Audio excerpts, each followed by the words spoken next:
नमस्कार, हमारे चैनल में आपका स्वागत है। आज बात करेंगे भारत के उच्चतम न्यायालय की, जिसको अंग्रेजी में सुप्रीम कोर्ट कहते हैं। इस वीडियो में हम लोग उच्चतम न्यायालय के बारे में विस्तार से जानेंगे। इसको उच्चतम न्यायालय, सर्वोच्च न्यायालय या सुप्रीम कोर्ट भी कहते हैं। भारतीय संविधान के भाग 5 में अनुच्छेद 124 से 147 तक उच्चतम न्यायालय के गठन, स्वतंत्रता, न्याय क्षेत्र, शक्तियाँ, प्रक्रिया आदि का उल्लेख है। यह हमारे संविधान में किस प्रकार समाहित किया गया, तो आप पढ़े होंगे कि भारत शासन अधिनियम 1935 वह प्राविधान है जिसके तहत भारतीय संविधान में लगभग 250 से अधिक अनुच्छेद जोड़े गए थे। इसी भारतीय शासन अधिनियम के तहत एक व्यवस्था की गई थी संघीय न्यायपालिका की। इसी संघीय न्यायपालिका की जगह पर स्वतंत्रता के बाद एक न्यायालय का गठन हुआ, जिसको उच्चतम न्यायालय कहते हैं। तो यह कह सकते हैं कि उच्चतम न्यायालय संघीय न्यायपालिका का ही प्रतिरूप है। हालांकि उच्चतम न्यायालय का संघीय न्यायपालिका से न्याय क्षेत्र अधिक है, या इसको इस तरह से समझ सकते हैं कि उच्चतम न्यायालय का न्याय क्षेत्र पूर्ववर्ती न्यायालयों से ज़्यादा व्यापक है। भारत के उच्चतम न्यायालय का उद्घाटन 28 जनवरी 1950 को हुआ। उच्चतम न्यायालय ने ब्रिटेन के प्रीवी काउंसिल का स्थान ग्रहण किया था, जो अब तक अपील का सर्वोच्च न्यायालय था। भारतीय संविधान में एकीकृत न्याय व्यवस्था की स्थापना की गई है, जिसमें सबसे ऊपर उच्चतम न्यायालय, उसके अधीन उच्च न्यायालय है। एक उच्च न्यायालय के अधीनस्थ न्यायालयों की एक श्रेणी होती है, जो जिला न्यायालय एवं अन्य अधीनस्थ न्यायालय होते हैं। यहाँ समझने की बात यह है कि भारत भी अमेरिका की तरह संघीय देश है, लेकिन भारत में एकीकृत न्याय व्यवस्था और मूल विधि और न्याय की एक प्रणाली लागू है, जबकि अमेरिका में न्यायालय की द्वैध व्यवस्था है। यहाँ पर संघीय कानून को संघ न्याय क्षेत्र और राज्य कानून को राज्य न्याय क्षेत्र द्वारा लागू किया जाता है। अब लौटते हैं भारत की सर्वोच्च न्यायालय पर। तो भारत में उच्चतम न्यायालय एक है। इसके नीचे राज्यों के उच्च न्यायालय काम करते हैं और उच्च न्यायालय के नीचे जिला न्यायालय तथा अन्य अधीनस्थ न्यायालय होते हैं। जिला तथा अन्य न्यायालयों के फैसलों पर उच्च न्यायालय विचार कर सकता है और उच्च न्यायालय के फैसले पर विचार उच्चतम न्यायालय कर सकता है और उसके फैसले को चुनौती कहीं नहीं दी जा सकती है।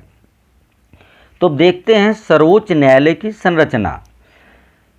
तो 2019 में संसद ने उच्चतम न्यायालय के न्यायाधीशों की संख्या बढ़ाकर 34 कर दी है।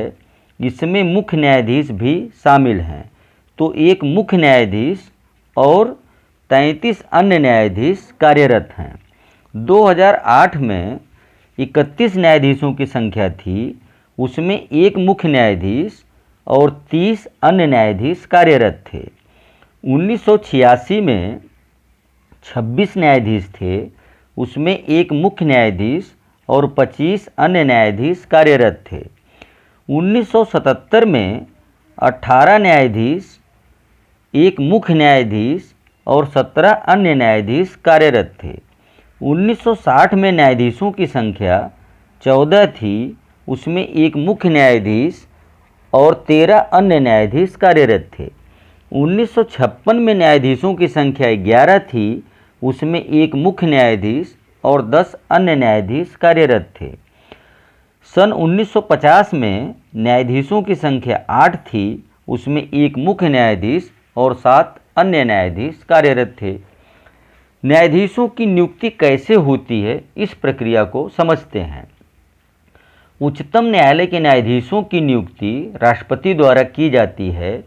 मुख्य न्यायाधीश अथवा CJI chief justice of India की नियुक्ति राष्ट्रपति सर्वोच्च न्यायालय के न्यायाधीशों तथा उच्च न्यायालयों के न्यायाधीशों के सलाह के बाद करते हैं। इसी तरह सर्वोच्च न्यायालय के अन्य न्यायाधीशों की नियुक्ति की जाती है।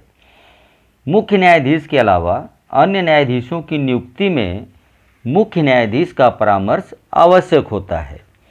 परामर्श पर विवाद कब कब और क्यों हुआ, सुप्रीम कोर्ट के मुख्य न्यायाधीश की नियुक्ति में परामर्श शब्द की सर्वोच्च न्यायालय द्वारा विभिन्न व्याख्या दी गई है।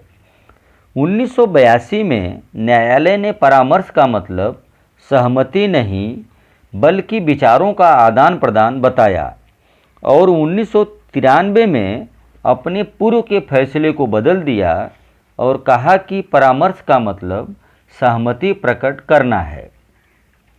वहीं पर 1998 में न्यायालय ने मत दिया कि परामर्श प्रक्रिया को मुख्य न्यायाधीश द्वारा बहुसंख्यक न्यायाधीशों की विचार प्रक्रिया के तहत माना जाएगा। न्यायालय ने यह व्यवस्था दी कि मुख्य न्यायाधीश को 4 वरिष्ठतम न्यायाधीशों से सलाह करनी होगी, जिसमें अगर 2 का मत भी नियुक्ति के पक्ष में नहीं है तो यह नियुक्ति के लिए सिफारिश नहीं भेज सकते। बिना अन्य न्यायाधीशों की सलाह के भेजी गई सिफारिश को मानने के लिए सरकार बाध्य नहीं होगी। आप बार बार कॉलेजियम सिस्टम का नाम सुनते हैं। इसी कॉलेजियम सिस्टम द्वारा ही न्यायाधीशों की नियुक्ति होती है। तो कॉलेजियम क्या है, आइए इसको समझते हैं। कॉलेजियम सुप्रीम कोर्ट में एक मुख्य न्यायाधीश तथा 4 अन्य न्यायाधीश मिलकर न्यायाधीशों की एक कॉलेजियम होती है, अर्थात न्यायाधीशों की एक मंडली होती है। इसी मंडली द्वारा विभिन्न जजों के नामों की नियुक्ति संबंधी प्रस्ताव राष्ट्रपति को भेजा जाता है और इन्हीं नामों में से राष्ट्रपति जजों की नियुक्ति करते हैं। इस प्रकार यह सिस्टम कॉलेजियम सिस्टम कहलाता है। इस कॉलेजियम सिस्टम को बदलने के लिए सरकार 99वां संविधान संशोधन अधिनियम 2014 तथा न्यायिक नियुक्ति आयोग अधिनियम 2014 ने सर्वोच्च न्यायालय तथा उच्च न्यायालय के न्यायाधीशों की नियुक्ति के लिए बने कॉलेजियम प्रणाली को नए निकाय एनजीएसी अर्थात नेशनल जुडिशियल अपॉइंटमेंट कमीशन लेकर आई थी। परंतु 2015 में सर्वोच्च न्यायालय ने 99वें संविधान संशोधन और एनजेएसी दोनों को गैर संवैधानिक करा दिया। एनजेएसी में 6 सदस्य होते, यही 6 सदस्यों द्वारा जो नाम सुझाया जाता राष्ट्रपति उन्हें नियुक्त करते। एनजेएसी में 6 सदस्यों में 3 सुप्रीम कोर्ट के जज, 1 कानून मंत्री और 2 कानूनविद होते। लेकिन जब इसको सुप्रीम कोर्ट असंवैधानिक करा दिया तो अभी भी कॉलेजियम सिस्टम के तहत ही जजों की नियुक्ति होती है। अब देखते हैं कि भारत में मुख्य न्यायाधीश चीफ जस्टिस ऑफ इंडिया की नियुक्ति कैसे होती है। तो 1950 से 1973 तक उच्चतम न्यायालय के वरिष्ठतम न्यायाधीश को बतौर मुख्य न्यायाधीश नियुक्त किया जाता था। इस व्यवस्था का उल्लंघन तब हुआ जब 1973 में एएन राय को 3 वरिष्ठतम न्यायाधीशों के ऊपर भारत का मुख्य न्यायाधीश नियुक्त कर दिया गया। दूसरी बार 1977 में एमयू बेग को वरिष्ठतम न्यायाधीश के ऊपर बतौर मुख्य न्यायाधीश नियुक्त कर दिया गया था। सरकार के इस तरह के निर्णय को लगाम लगाते हुए न्यायाधीश मामले 1993 में कम करते हुए यह व्यवस्था दी गई कि उच्चतम न्यायालय के वरिष्ठतम न्यायाधीश को ही भारत का मुख्य न्यायाधीश नियुक्त किया जाना चाहिए।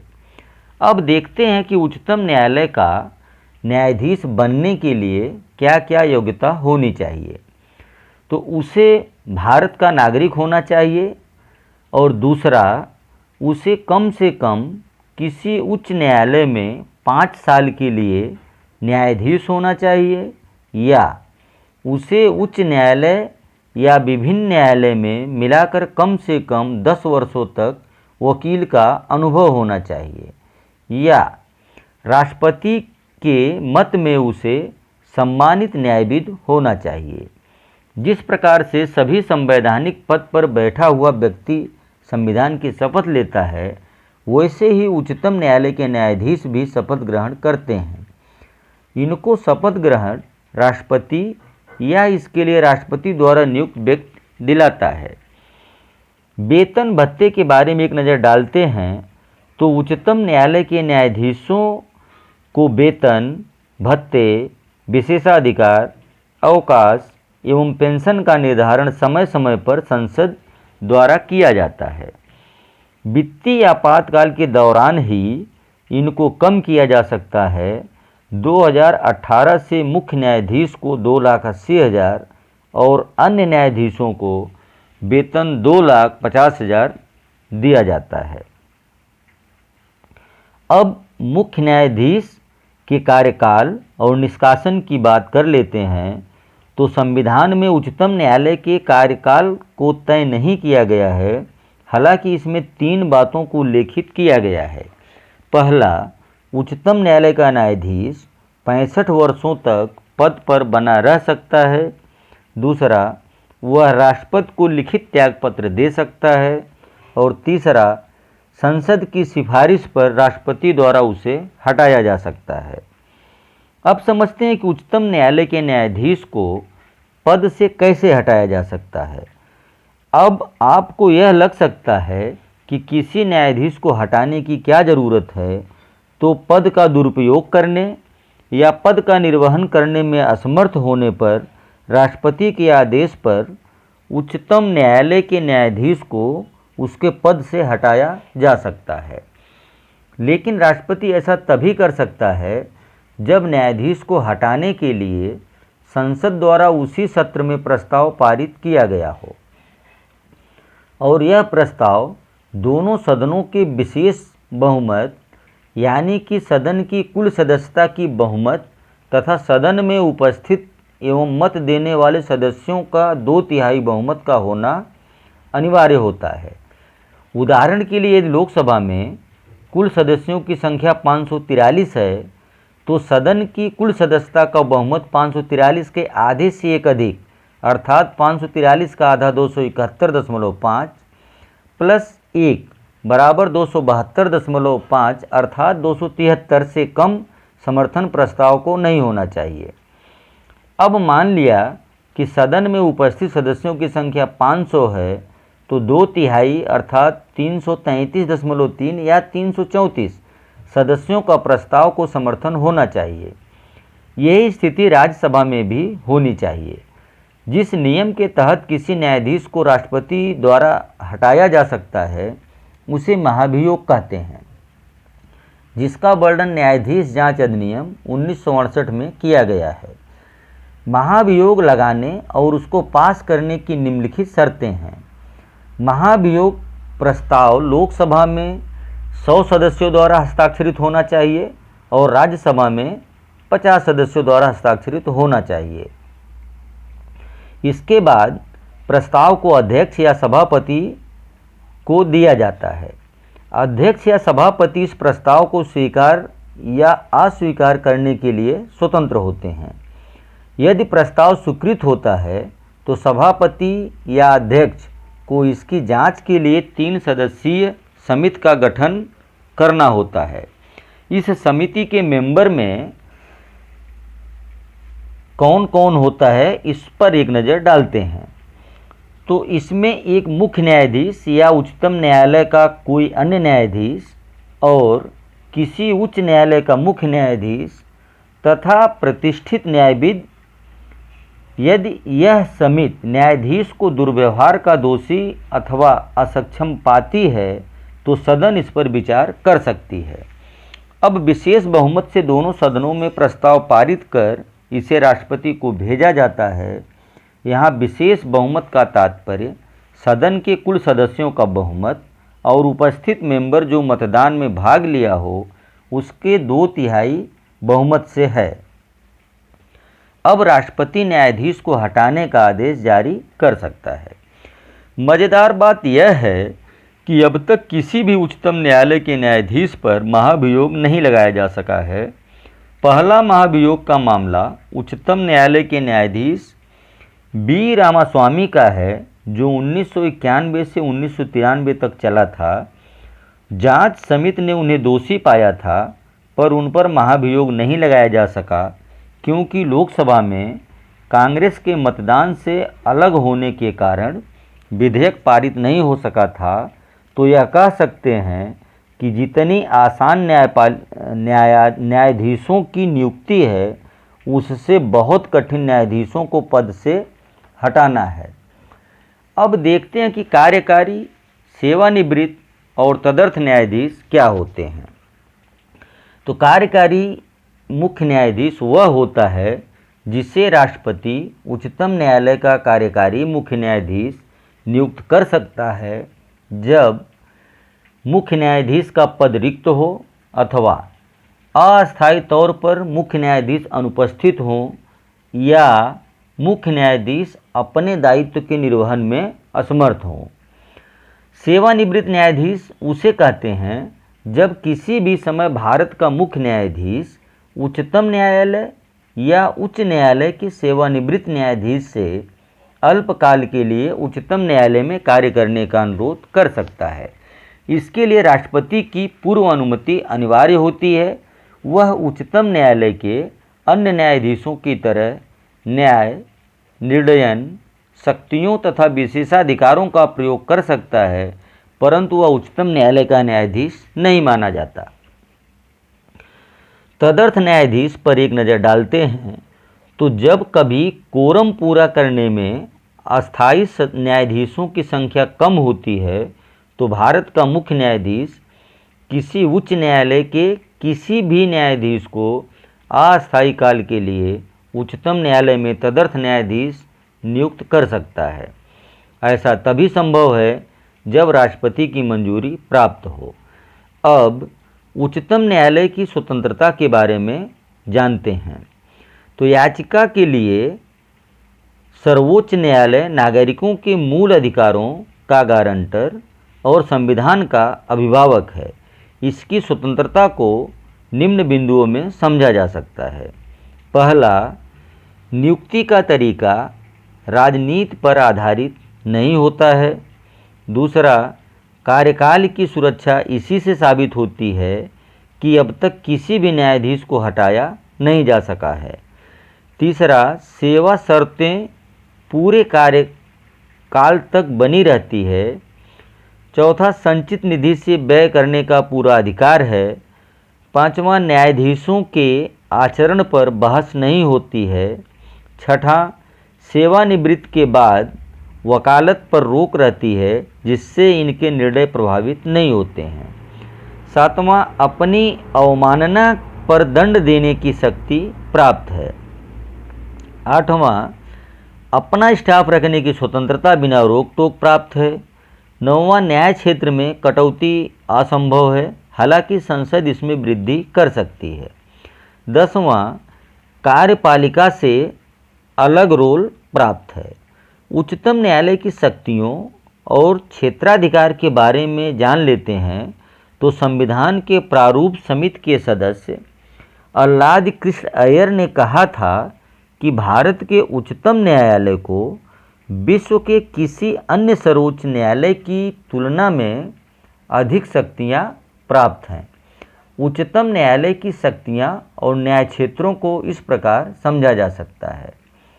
मूल क्षेत्राधिकार, इसका वर्णन अनुच्छेद 131 में किया गया है। जब कभी केंद्र व राज्य के बीच कोई विवाद हो या केंद्र और राज्यों के बीच विवाद हो या एक स्थिति ऐसी भी बनती है जिसमें कुछ राज्य केंद्र का सपोर्ट करें और कुछ राज्य केंद्र का विरोध करें, तो ये इस स्थिति में सर्वोच्च न्यायालय के क्षेत्राधिकार में आता है। परंतु दो राज्यों के बीच यदि जल विवाद के साथ कुछ और मुद्दे हैं जिनको राज्यों को ही सुलझाना पड़ता है, क्योंकि यह उच्चतम न्यायालय के क्षेत्राधिकार से बाहर होता है। रिट या न्यायाधीश क्षेत्र का अधिकार। संविधान में उच्चतम न्यायालय को नागरिकों के मूल अधिकारों के रक्षक एवं गारंटर के रूप में स्थापित किया है। उच्चतम न्यायालय को यह अधिकार प्राप्त है कि बंदी प्रत्यक्षीकरण, परमादेश, उत्प्रेषण, प्रतिषेध एवं अधिकार परीक्षा आदि पर न्यायादेश जारी कर सकता है। अपीलीय क्षेत्राधिकार, यह अधिकार बहुत महत्वपूर्ण है। इसके अंतर्गत निचली अदालतों के फैसलों के खिलाफ सुनवाई करता है। इसको 4 भागों में बांटा जा सकता है। असंवैधानिक मामलों में अपील, ब दीवानी मामलों में अपील, स आपराधिक मामलों में अपील और विशेष अनुमति द्वारा अपील। अभिलेखों का न्यायालय, इसके अंतर्गत उच्चतम न्यायालय के पास 2 शक्तियां हैं। जब सुप्रीम कोर्ट के द्वारा कोई निर्णय लिया जाता है तो वह निर्णय स्वयं के लिए तथा उनके अधीनस्थ निचली अदालतों के लिए एक कानून के समान होता है। उच्चतम न्यायालय के निर्णय में कही गई बातों को सुरक्षित रख लिया जाता है और आने वाले सेम मुकदमों में हाई कोर्ट और जिला कोर्ट उसी नियम को अपनाते हैं जिस नियम को सुप्रीम कोर्ट अपनाया था। इसे ही अभिलेख न्यायालय कहते हैं। दूसरा, उच्चतम न्यायालय के पास न्यायालय की अवमानना पर दंडित करने का अधिकार है। इसमें 6 वर्ष के लिए सामान्य जेल या 2000 रुपये का दंड अथवा दोनों हो सकता है। 1991 में उच्चतम न्यायालय ने यह व्यवस्था दी कि दंड देने की यह शक्ति न केवल उच्चतम न्यायालय को है, बल्कि ऐसा अधिकार उच्च न्यायालय तथा अधीनस्थ न्यायालयों के पास भी प्राप्त है। सलाहकारी क्षेत्राधिकार, इसका वर्णन संविधान के अनुच्छेद 143 में किया गया है। इसके अंतर्गत राष्ट्रपति को उच्चतम न्यायालय से 2 मामलों में राय या सलाह लेने का अधिकार है। पहला, सार्वजनिक महत्व के किसी मामले पर विधिक प्रश्न उठने पर, और दूसरा, किसी पूर्व संवैधानिक संधि, समझौते आदि मामलों पर विवाद उत्पन्न होने पर। इसमें पहले मामले पर उच्चतम न्यायालय अपनी राय या सलाह दे भी सकता है और मना भी कर सकता है, लेकिन दूसरे मामले में राष्ट्रपति को अपनी राय देना आवश्यक है। उच्चतम न्यायालय द्वारा दिया गया विचार राष्ट्रपति मानेंगे या नहीं, यह उनके विवेक पर निर्भर करता है। अब तक 2021 तक राष्ट्रपति सर्वोच्च न्यायालय से 15 बार परामर्श किए हैं, जिनमें सबसे नया मामला 2012 में 2G स्पेक्ट्रम मामले में आया निर्णय था कि प्राकृतिक संसाधनों की सभी क्षेत्रों में नीलामी को बाध्यकारी बनाया जाना था। न्यायिक समीक्षा की शक्ति, इसका वर्णन अनुच्छेद 13, 32, 137 में किया गया है। इसके तहत सुप्रीम कोर्ट अपने निर्णय की समीक्षा तो करता ही है, साथ साथ केंद्र व राज्य सरकारों के विधायी व कार्यकारी आदेशों की समीक्षा करके उन्हें असंवैधानिक घोषित कर सकता है। इसका सबसे अच्छा उदाहरण NGAC कानून था, जिसे केंद्र ने पारित किया था, परंतु उच्चतम न्यायालय ने उसे असंवैधानिक घोषित कर दिया। संवैधानिक व्याख्या की शक्ति, इसके तहत संविधान की व्याख्या केवल उच्चतम न्यायालय ही कर सकता है। संवैधानिक संरक्षक की शक्ति, इसके अंतर्गत संविधान के सबसे बड़े संरक्षक के रूप में उच्चतम न्यायालय को शक्ति प्राप्त है। अब समझते हैं कि उच्चतम न्यायालय में वे कौन कौन अधिवक्ता या वकील हैं जो उच्चतम न्यायालय में कार्य कर सकते हैं। तो इसको 3 भागों में समझा जा सकता है। पहला, वरिष्ठतम अधिवक्ता, दूसरा अधिवक्ता ऑन रिकॉर्ड, और तीसरा अन्य अधिवक्ता। इनको कोई मामला या दस्तावेज दायर करने का अधिकार उच्चतम न्यायालय में नहीं है। अन्य दोनों प्रकार के अधिवक्ताओं को सारे अधिकार प्राप्त हैं। आशा करते हैं कि आप सुप्रीम कोर्ट अथवा उच्चतम न्यायालय अथवा सर्वोच्च न्यायालय के बारे में अच्छी तरह से समझ गए होंगे। कृपया हमारा चैनल सब्सक्राइब करें, वीडियो को लाइक करें, शेयर करें, कमेंट करना बिल्कुल ना भूलें। धन्यवाद। मिलते हैं अगले वीडियो में।